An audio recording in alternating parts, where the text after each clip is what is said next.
Chapter 23. Satan's Grand Ball. Midnight was approaching. They had to hurry. Margarita had only a vague idea of her surroundings. She recalled candles and a pool inlaid with semi-precious stones. Margarita stood on the bottom of the pool while Hella, helped by Natasha, covered her with a hot, thick, red liquid. Margarita tasted salt on her lips and realized she was being washed with blood. The mantle of blood was followed by another, thick, transparent, and pink, and Margarita's head spun from the oil of roses. Next, she was laid on a bed of crystal and rubbed with large green leaves until she sparkled. At this point, the cat burst in and began to help. He squatted at her feet and started polishing the soles of her feet, as if he were a shoeshine boy polishing shoes on the street. Margarita cannot remember who sewed her pale rose-petal slippers or how they got fastened with gold clasps all on their own. Some force lifted Margarita up and stood her in front of a mirror, where she saw a regal diamond tiara sparkling on her head.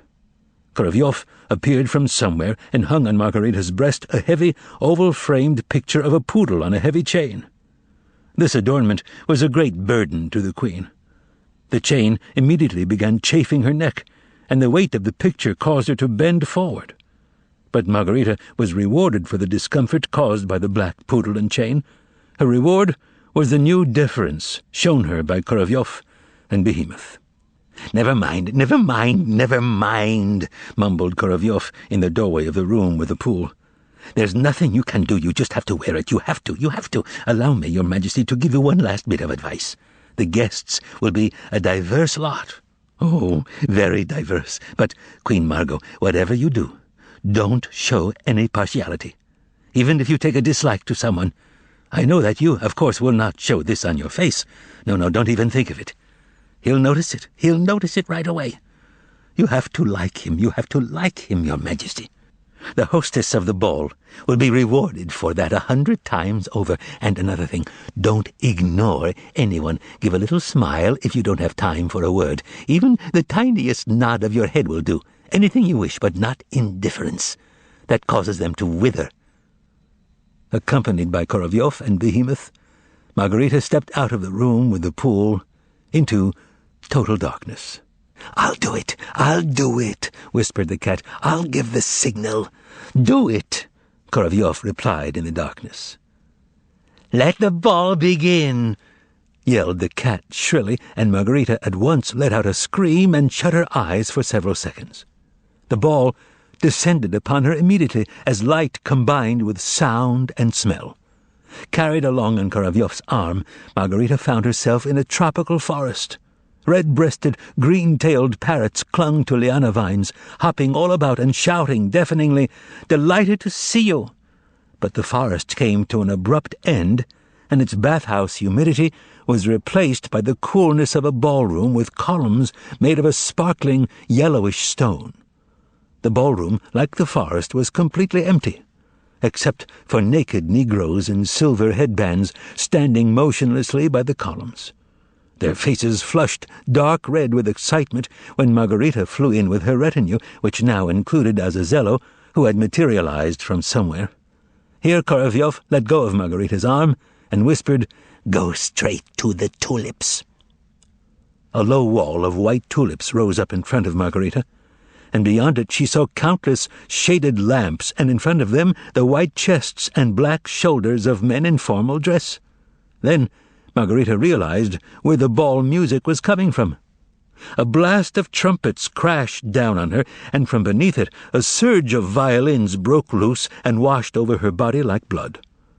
An orchestra of some 150 men was playing a polonaise. The man in tails on the podium, towering above the orchestra, took one look at Margarita, turned pale, smiled, and with a sudden wave of his hand made the orchestra rise to its feet. Without ceasing to play for an instant, the orchestra, now standing, immersed Margarita in sound. The man towering above the orchestra turned his back to it and bowed low, his arms spread wide, and Margarita, smiling, waved at him. "No, not enough," whispered Korovyov. "He won't sleep all night. Shout to him, 'I salute you, Waltz King.'"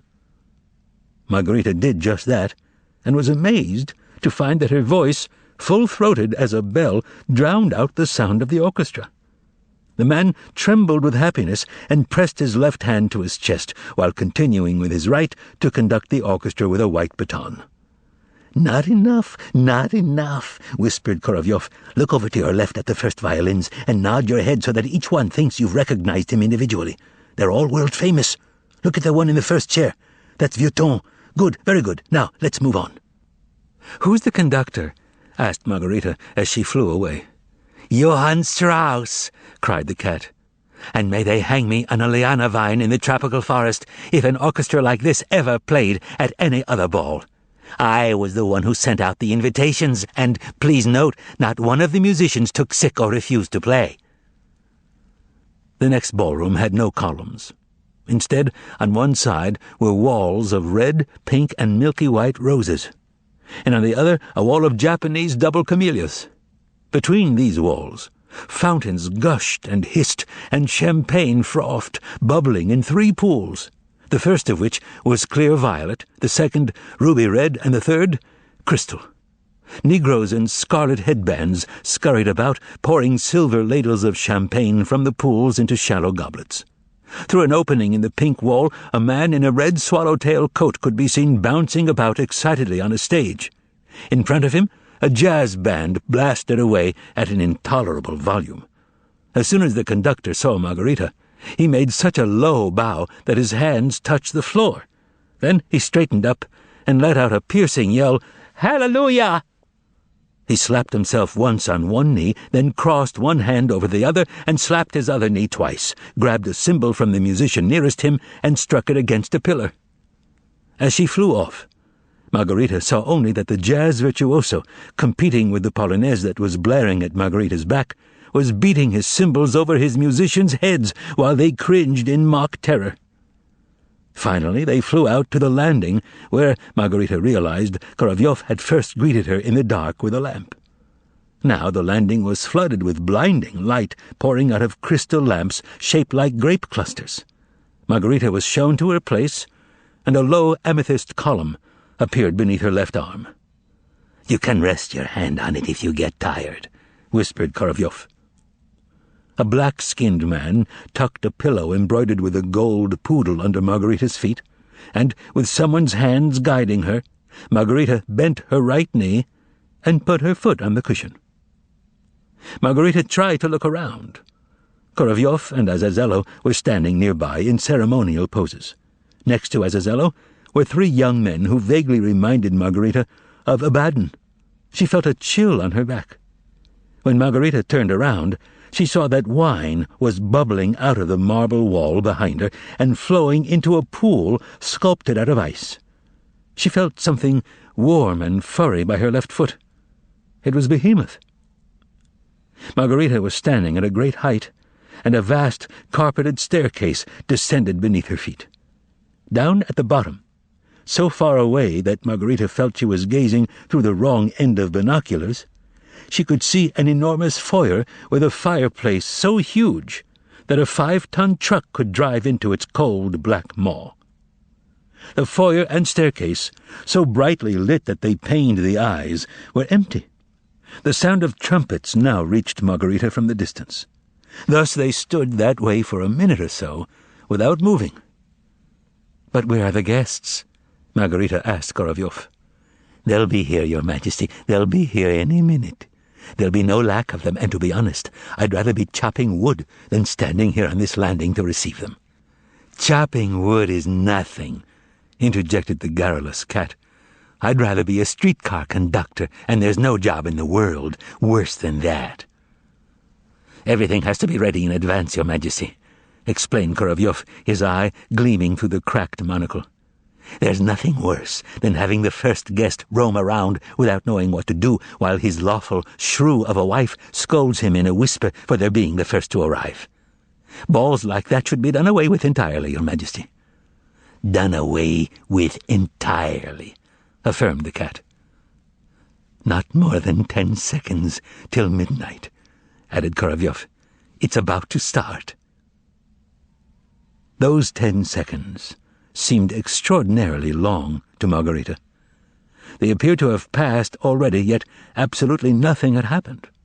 Then, suddenly, there was a loud crash in the enormous fireplace at the bottom of the stairs, and out popped a gallows, with a dangling corpse half turned to dust.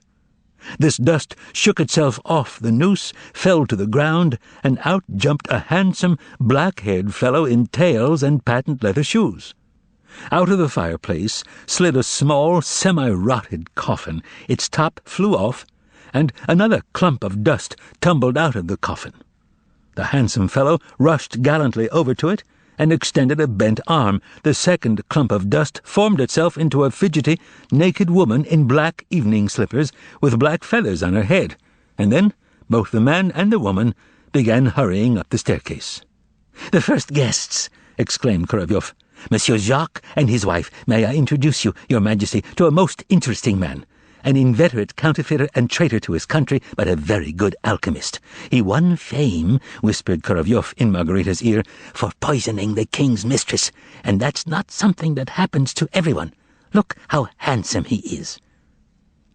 A distinctly pale Margarita, her mouth agape, looked downwards and saw the coffin and gallows disappear through a side door in the foyer. "Delighted to see you," howled the cat right in Monsieur Jacques' face as he reached the top of the stairs. Meanwhile, down below, a headless skeleton with one arm torn out of its socket had emerged from the fireplace, hit the floor, and turned into a man in tails. Monsieur Jacques' wife was already down on one knee in front of Margarita, and pale from excitement, she kissed Margarita's knee. "Your Majesty," murmured Monsieur Jacques' wife. "Her Majesty is delighted," cried Korolyov. "Your Majesty," said the handsome Monsieur Jacques softly. "We're delighted," howled the cat. The young men, Azazello's companions, smiling lifeless but polite smiles, guided Monsieur Jacques and his wife over to the side, to the goblets of champagne which the negroes were holding. Coming up the stairs at a run was a solitary man in tails. "Count Robert," whispered Korolyov to Margarita. "Intriguing as always. Note the humor, Your Majesty. The same case in reverse. He was a queen's lover and poisoned his wife." "We are happy, Count," cried the cat. One after the other, 3 coffins tumbled out of the fireplace, splitting open and breaking apart on impact.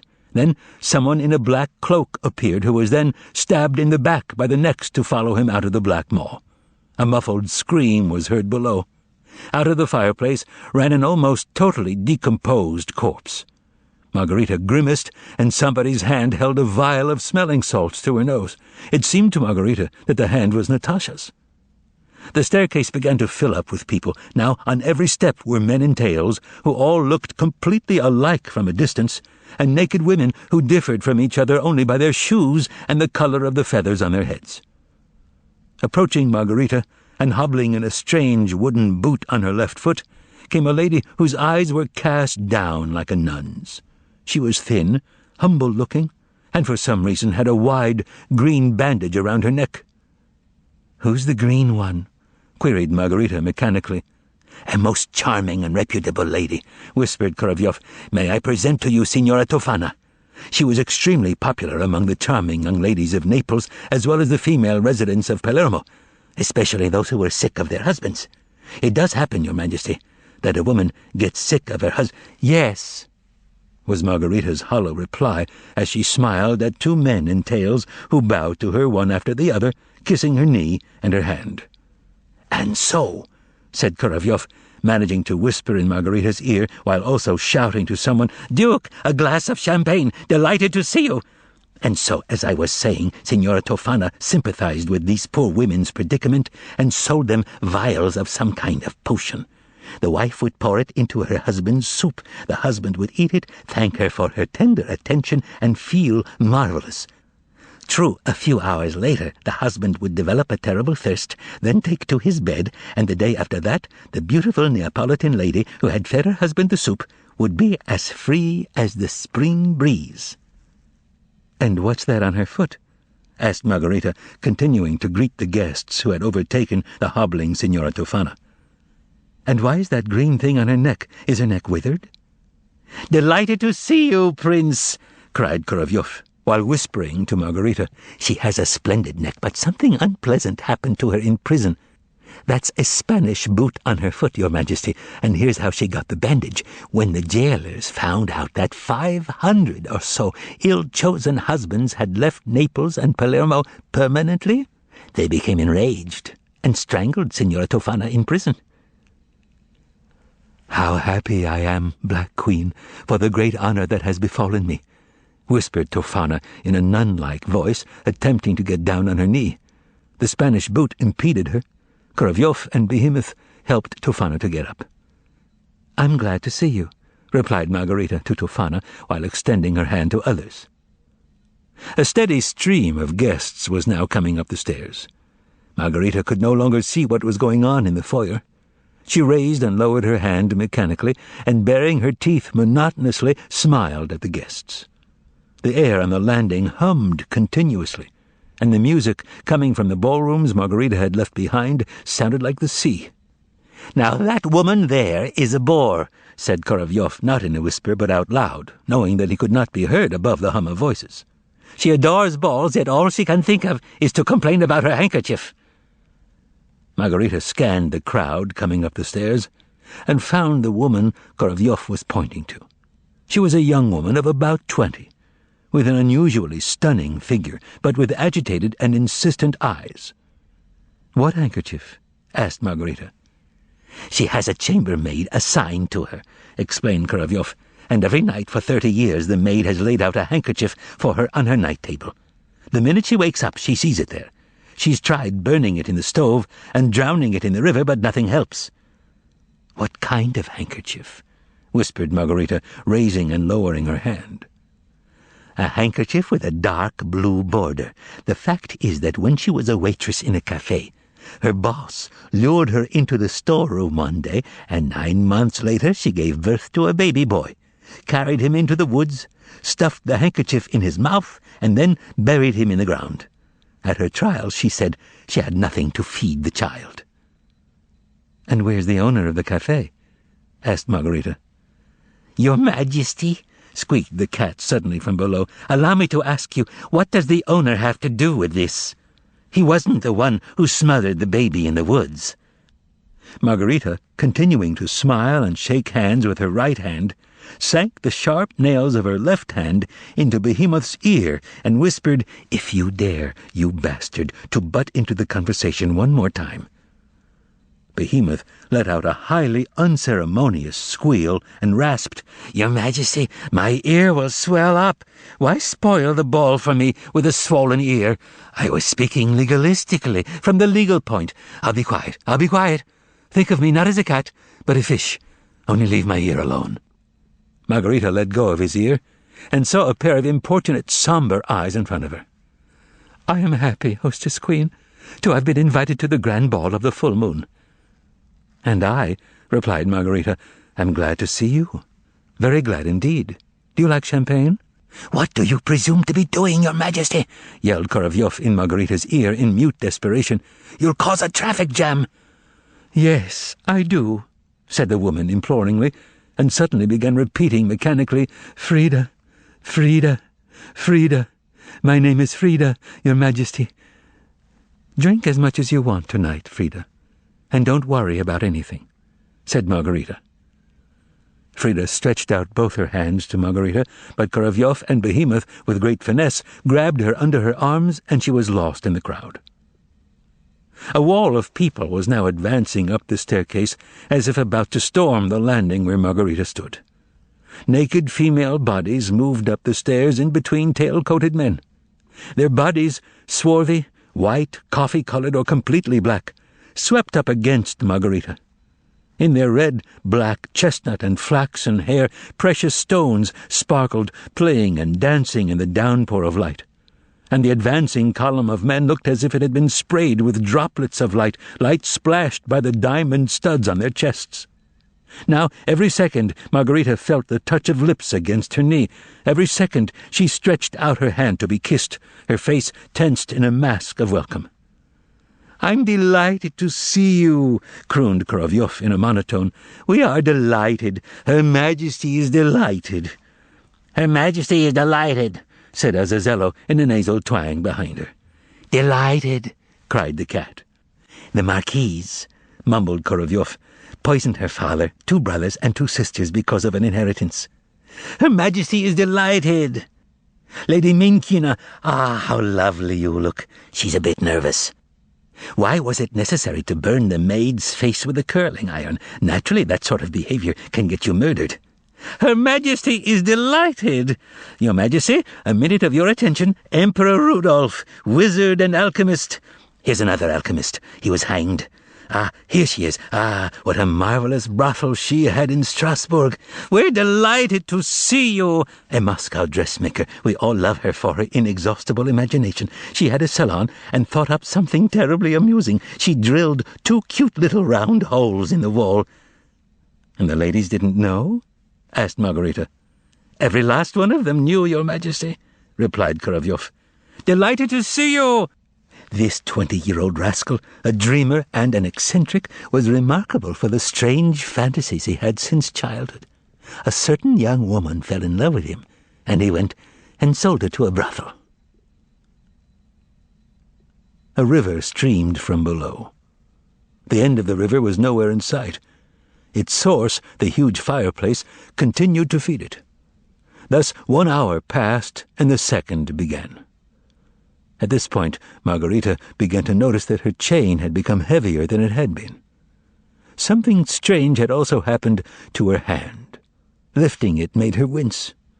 Korovyov's interesting remarks ceased to engage Margarita, and the slant-eyed Mongol faces and the white and black faces became indistinguishable from each other, and merged together at times, and the air between them began for some reason to quiver and undulate.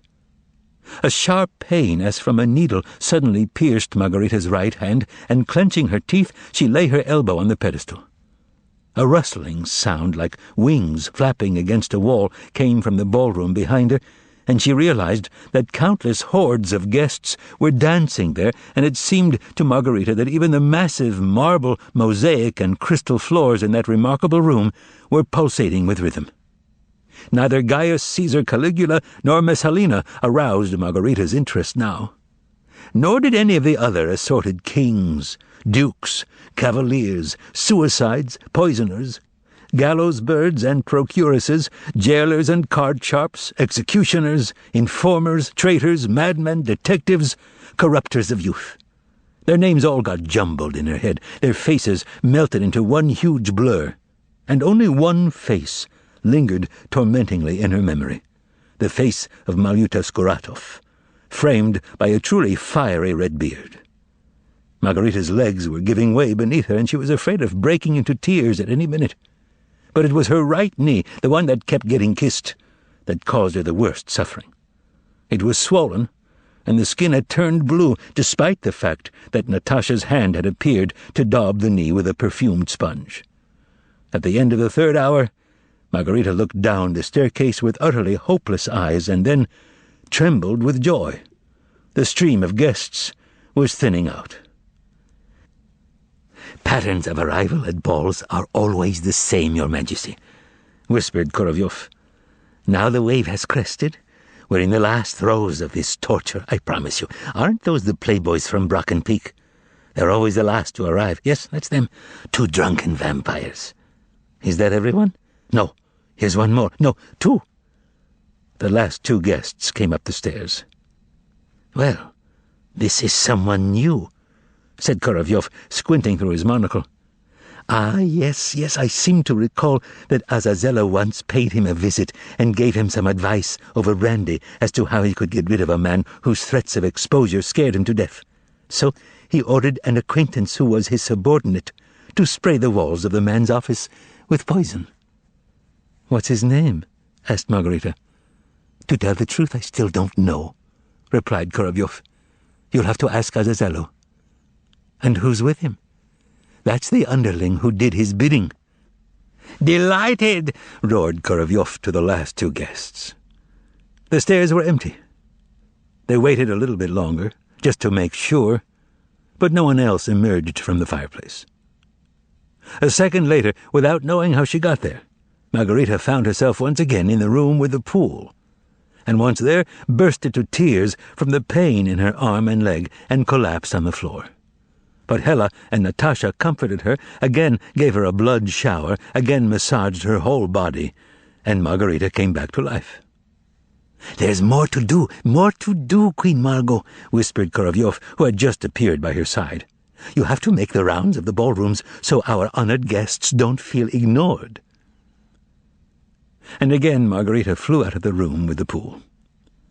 On the stage behind the tulips, where the waltz king and his orchestra had been playing, a monkey jazz band now ranted and raged. A huge gorilla with shaggy sideburns and a trumpet in his hand was conducting as he danced ponderously to the beat. In one row sat orangutans blowing shiny trumpets. Perched on their shoulders were merry chimpanzees with accordions. Two baboons with leonine manes were playing grand pianos, and these pianos were drowned out by the thundering, squealing, and banging of saxophones, violins, and drums in the paws of gibbons, mandrills, and marmosets. On the mirror-like floor, countless pairs seemed to merge into one in a remarkable display of agility and gracefulness, all whirling in one direction and moving forward like a wall that threatened to sweep away everything in its path. Live satin butterflies swooped up and down above the dancing hordes, flowers fluttered down from the ceilings. Whenever the electricity went off, myriad glowworms lit up in the tops of the columns, and will-o'-the-wisps floated in the air. Then Margarita found herself in a monstrously large pool surrounded by a colonnade. A gigantic black Neptune spewed a broad pink stream from his maw. The intoxicating smell of champagne came wafting up from the pool. Unconstrained merriment reigned here.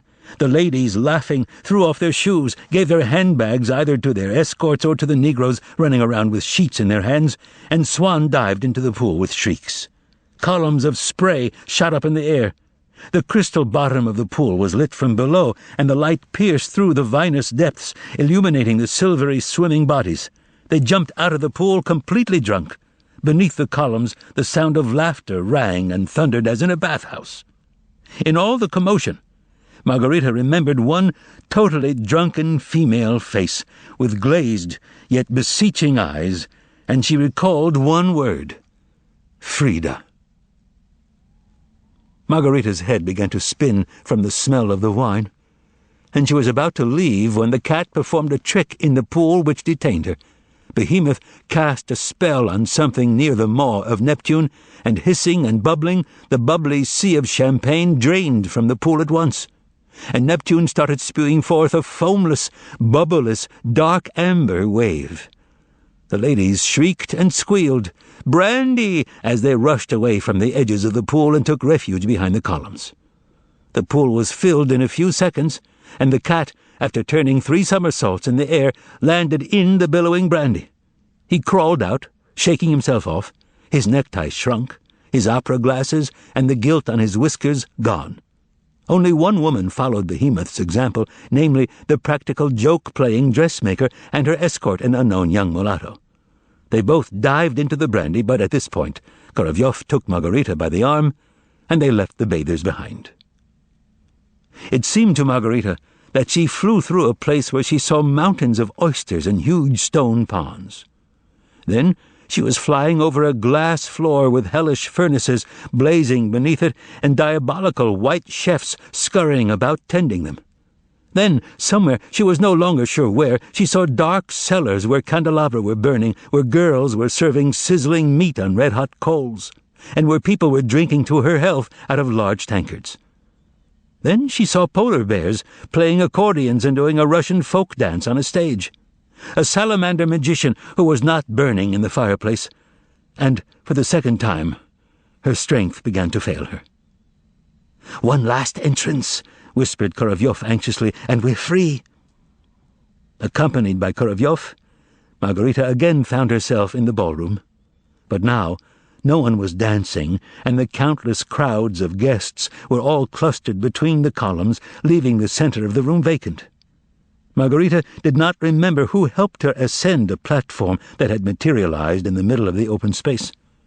When she got to the top, she was surprised to hear midnight striking somewhere, since, according to her calculations, midnight had come and gone long ago.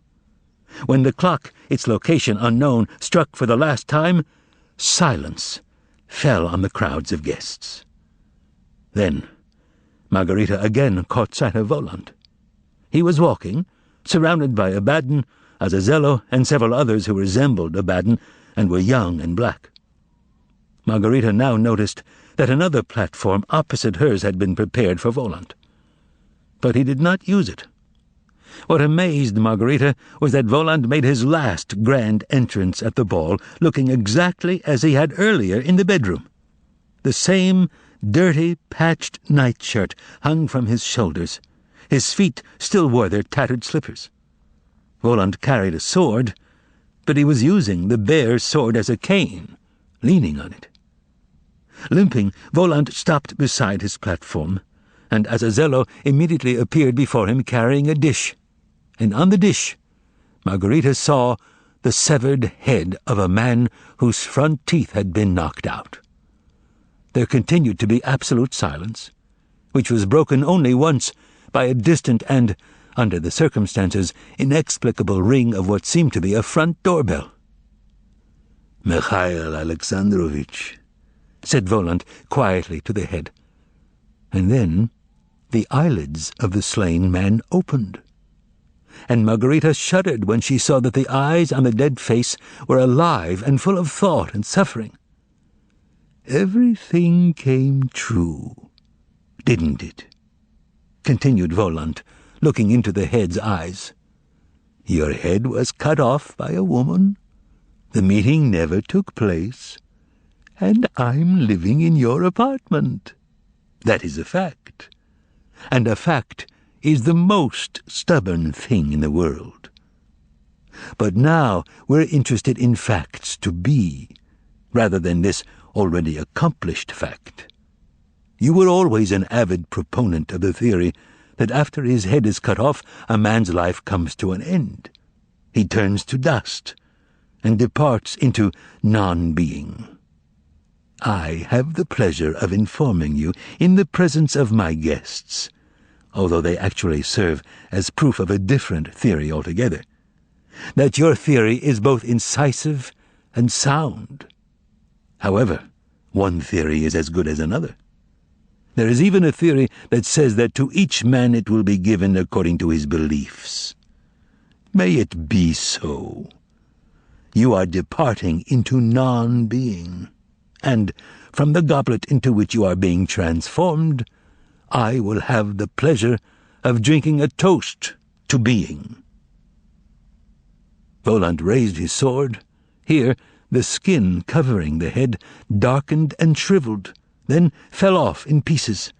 The eyes disappeared, and soon Margarita saw on the dish a yellowish, emerald-eyed skull on a gold stem. The top of the skull opened on a hinge. "This very second, monsieur," said Korovyov in response to Voland's questioning gaze. "He shall appear before you. In this tomb-like silence I can hear his patent leather shoes squeaking and his glass tinkling as he puts it down on the table after drinking champagne, the last glass of his life. And here he is now." A new guest, who was quite alone, entered the ballroom and headed in Voland's direction.